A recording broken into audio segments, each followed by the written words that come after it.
আধুনিকতার ছোঁয়ায় বিলুপ্তের পথে কামার শিল্প। একসময় টুংটাং আর টিকটক শব্দে মুখরিত থাকত নারায়ণগঞ্জের নারসিংগল গ্রাম। আর এখন শোনা যায় না দা বটি বানানোর সেই চিরচেনা শব্দ। কালের বিবর্তনে লোহার যন্ত্রপাতির জায়গা দখল করে নিচ্ছে অ্যালুমিনিয়াম ও স্টিলের যন্ত্রপাতি।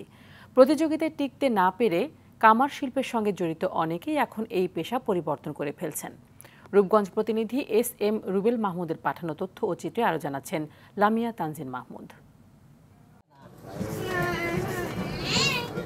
বাপদাদার আমল থেকেই শুরু হয় এ গ্রামের ঐতিহ্যবাহী পেশা কামার শিল্প। গ্রামের সিংহভাগ মানুষের পেশা এটাই। জীবিকা নির্বাহের জন্য এ পেশাকে তারা ধরে রেখেছেন আষ্টে পৃষ্ঠে। কাঁচা লোহাকে টেম্পারিং এর মাধ্যমে পাকা বানিয়ে দা, কোদাল, কুড়াল, পেরেক, ছুরি, শাবল, লাঙলের ফলা, নিড়ানি এবং গৃহস্থালী কাজে দৈনন্দিন ব্যবহার্য আরও অনেক কিছু তৈরি করেন। সেগুলো বিক্রি করেন বিভিন্ন হাটে।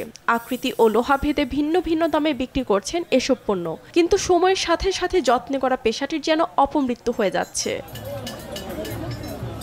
নতুন করে স্থান করে নিচ্ছে চায়না ও ভারত থেকে আসা অ্যালুমিনিয়াম ও স্টিলের যন্ত্রপাতি। দাম বেশি হলেও টেকসই হওয়াতে এসব যন্ত্রপাতির সঙ্গে প্রতিযোগিতায় টিকতে না পেরে কামার শিল্পের সঙ্গে জড়িত অনেকেই এখন এই পেশা পরিবর্তন করে ফেলছেন।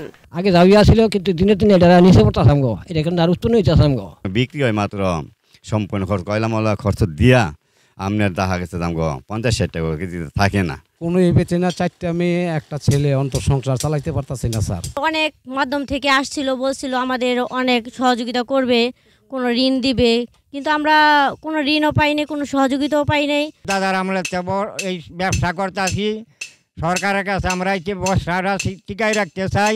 এদিকে শিল্পটি টিকিয়ে রাখতে উপজেলা প্রশাসনের পক্ষ থেকে আর্থিক সাহায্য ও প্রশিক্ষণ দেওয়ার চেষ্টা করবেন বলে জানান উপজেলা নির্বাহী কর্মকর্তা। যে সমস্ত বেসরকারি এবং সরকারি ব্যাংক রয়েছে তাদেরও কিন্তু একটা নির্দিষ্ট অংশে টাকা তারা ঋণ দিতে বাধ্য, এই সমস্ত ক্ষুদ্র পেশাজীবী যারা রয়েছেন। তো আমরা চেষ্টা করব এই ঋণগুলো দেওয়ার ব্যবস্থা করে দেওয়ার।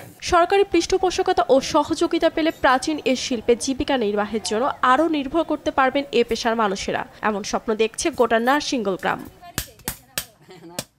লামিয়া তানজির মাহমুদ, RTV।